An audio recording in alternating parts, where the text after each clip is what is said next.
السلام علیکم ناظرین محترم۔ یہ 2050 کی دنیا ہوگی۔ یہاں وہ سب کچھ حقیقت سے بڑھ کر حقیقت ہوگا جو در حقیقت ممکن ہونا ایک ناممکن سی بات ہے۔ یہاں وہ سب کچھ دیکھا جا سکتا ہوگا جس کے بارے میں عام انسان سوچ بھی نہیں سکتا۔ ہمارے ہاتھوں میں موجود سمارٹ فون اور LED ٹیکنالوجی سب کچھ ایک آئی لینز میں ضم ہو کر غائب ہو چکا ہوگا، جس کے بعد ورچوئل اور ریئل ورلڈ میں فرق حد ہو جائے گا۔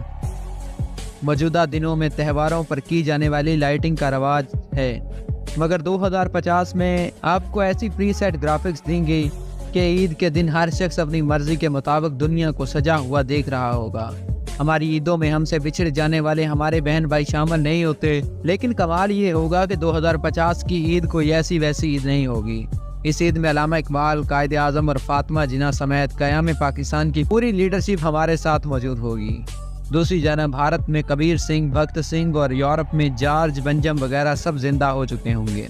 یہاں کے کہنا مناسب ہوگا کہ حشر سے قبل ہی ایک حشر برپا ہوگا۔ لوگ ان حسینوں سے بھی عشق کر بیٹھے ہوں گے جو کہ ہزاروں سال پہلے مر چکی تھی، لیکن اب زندہ ہو کر ایک بار پھر اس سیارے پر ظاہر ہو چکی ہوں گی۔ اور یہ عورتیں پہلے کسی جگیر جائے یا کسی بادشاہ کی بیوی رہ چکی ہوں گی، لیکن 2050 میں وہ اپنی رضا سے کسی عام آدمی کے ساتھ رہنے لگیں گی۔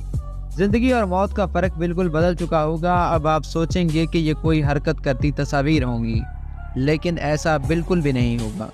یہ باقاعدہ پوری شخصیات ہوں گی جن سے آپ نہ صرف بات کر سکیں گے بلکہ تعلیم کی ان گتھیوں کو سلجھا بھی سکیں گے جو آج تک ہم نہیں سلجھ سکا۔ ہمارے باپ دادا بھی زندہ ہو کر ہمارے ساتھ موجود ہوں گے۔ ناظرین محترم، یہ سب سن کر آپ کافی حیران ہوئے ہوں گے۔ یہ سب کیسے ہو سکتا ہے؟ آج کی اس ویڈیو میں ہم آپ کو اسی کے بارے میں بتائیں گے، جس کے بارے میں سن کر آپ کے رونگٹے کھڑے ہو جائیں گے۔ یہ دجالی ٹیکنالوجیز نے آنے والے دنوں میں کیسے حشر برپا کرنے جا رہی ہے۔ تاہم آگے بڑھنے سے قبل آپ سے گزارش ہے کہ ویڈیو کو آخر تک ضرور دیکھیے گا۔ پیارے دوستو، حدیث میں بیان ہے کہ قیامت کے قریب دجال مردے زندہ کرنے کا شعبدہ دکھائے گا۔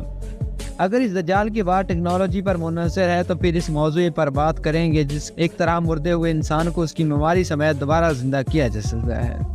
آرٹیفیشل انٹیلیجنس 21ویں صدی کی وہ انقلابی ایجاد ہے جو آنے والے سالوں میں کئی اہم مشینز میں استعمال ہوگی۔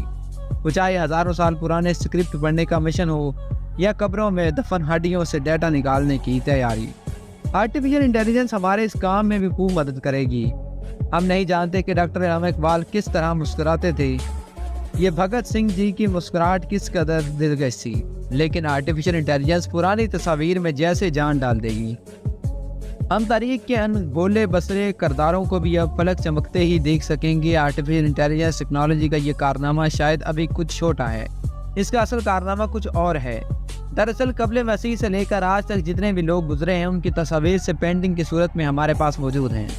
16ویں صدی میں جتنے بھی یورپی بادشاہ گزرے ان کی بیگمات کی تصاویر، یہ سب کچھ ہمارے پاس پینٹنگ کی صورت میں محفوظ ہے۔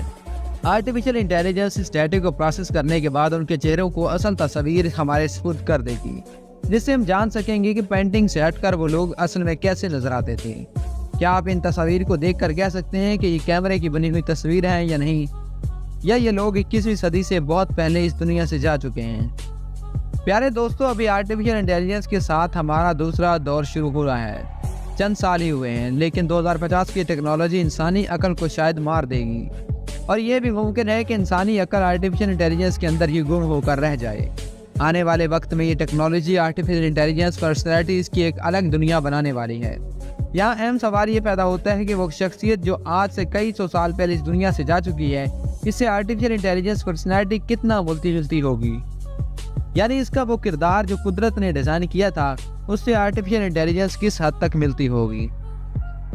اور دوسرا اہم سوال یہ ہے کہ اس آرٹیفیشل انٹیلیجنس ٹیکنالوجی کو اس سے پہلے گزری ہوئی شخصیات کا ڈیٹا کہاں سے ملے گا؟ سائنسدانوں کا ماننا ہے کہ انسان کی ایک میموری چپ جس لاتعداد یادداشتوں کے کئی سلسلے موجود ہوتے ہیں اس کے دماغ میں ہوتے ہیں، اس کے DNA تک پہنچتے ہیں۔ سائنس کا کہنا ہے کہ اگر ایک انسان اپنی تمام زندگی میں جو کچھ بھی کرتا ہے اس کی تمام معلومات اس کے DNA کے ڈیٹا کے اسٹور میں جینیٹک کوڈ کی صورت میں محفوظ ہوتی ہے، اور اگر قبر میں دفن ان ہڈیوں سے ان جینیٹک کوڈز کو لے کر ان کو ڈیجیٹل ڈیٹا میں بدلا جائے تو ہم صدیوں پہلے مرے ہوئے انسان کو سائنسی طور پر زندہ کر سکتے ہیں۔ ناظرین گرامی، اب آپ یہ سوچیں کہ انسان کی 70 سالہ زندگی گزارنے کے بعد کیا اس کی زندگی کا دوسرا کوئی ثبوت رہ جاتا ہے کہ وہ اپنی زندگی میں کیا کچھ کر کے آیا ہے؟ قدرت جس سسٹم کے ذریعے آپ کے ہاتھ پاؤں اور ہر عضو کو گواہی لے گی، وہ سسٹم اس قدر پاورفل ہوگا کہ ہمارے پاس اس وقت انتہائی مہنگے ڈیٹا سٹوریج موجود ہونے کے باوجود ہم اس کا مقابلہ نہیں کر سکتے۔ قدرت نے جس انسانی ڈی این اے میں انسان کا پورا ڈیٹا لکھا ہوا ہے، یہ انسان کے بنائے ہوئے ڈیٹا سٹوریج سے 300 زیادہ گنا زیادہ پائیدار اور 1000 گنا زیادہ پیچیدہ ہے، جس میں موجود ڈیٹے کو پرواہ نہیں کہ صدیوں مٹی میں دفن ہے یا کسی جگہ پر۔ یہ ساری معلومات ہڈیوں میں موجود ڈی این اے کے پیچیدہ نظام میں موجود ہوتی ہے، جس کو آج کا انسان بھی ڈیکوڈ نہیں کر پایا۔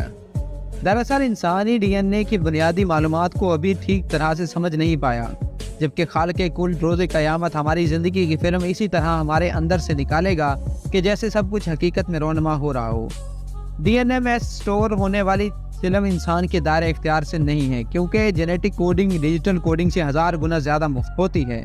مستقبل میں یہ ڈیٹا آرٹیفیشل انٹیلیجنس کو دیا جائے گا، جو قبروں اور مزاروں میں دفن انسانی زندگیوں کی تحریروں کو نکال لے گا اور 70-80 سالہ زندگی کی تحریر کو ان کی حرکت کرتی ہوئی تصاویروں کے ساتھ ملا کر ایک مکمل آرٹیفیشل انٹیلیجنس پرسنالٹی ویڈیو بنائے گا۔ یعنی یہ بھی ممکن ہوگا کہ کل کو علامت اقبال امت کی ایک نئی طرز پر تربیت کے لیے ایک بار پھر سے موجود، یا قائد اعظم قوم کو ایک بار پھر تربیت کے لیے حاضر ہوں۔ اس کام کے لیے دو چیزیں بہت اہمیت کی حامل ہوگی، جن میں پہلی 5G ٹیکنالوجی، جبکہ دوسری چیز آئی لینڈز۔ یہ آئی لینڈز اس لیے ضروری ہے کہ تاکہ آرٹیفیشل انٹیلیجنس پرسنالٹی کو آپ کہیں بھی استعمال کرنے کی صلاحیت حاصل کر سکے۔ ناظرین محترم، آپ کو یہ بتانا بھی ضروری ہے کہ اس لیے آپ کو کسی پروجیکٹر یا 7D ہولوگرامز پروجیکٹر کی ضرورت نہیں ہوگی۔ لینس کے ذریعے متعلقہ پروفائل پر کلک کرتے ہوئے آپ کے دادا، نانا یا کوئی بھی جس دنیا سے جا چکا ہے آپ کے سامنے حاضر ہوں گے۔ دوسری جانب 5G ٹیکنالوجی کے لیے اس لیے ضروری ہے کہ کیونکہ یہ پرسنالٹی ورچوئل ہوگی، اس کو کہیں دور ایک مین میں سرور موجود ہوگا جس پر پروسیسنگ کر کے یہ پرسنالٹی آپ کے پاس پہنچے گی، جس کے لیے آپ کو ایک تیز ترین 5G انٹرنیٹ کی ضرورت ہوگی۔ یوں یہ دجالی ٹیکنالوجی کچھ بھی ممکن کر دے گی۔ لیکن آخر میں ایک سوال ہے کہ کیا انسان یہ ٹیکنالوجی ایجاد کر پائے گا، اور کیا مرے ہوئے انسان کے ڈی این اے کی کوڈ کو ڈی کوڈ کیا جا سکے گا؟ اس کا جواب آپ دوست بھی کمنٹ میں ہمارے ساتھ ضرور شیئر کریں۔ امید کرتے ہیں کہ آپ کو ہماری یہ ویڈیو پسند آئی ہوگی۔ اگر آپ کو ہماری یہ ویڈیو پسند آئی ہو تو ہمارے چینل کو سبسکرائب کریں، ویڈیو کو لائک کریں اور بیل آئیکن کو ضرور پریس کریں۔ شکریہ۔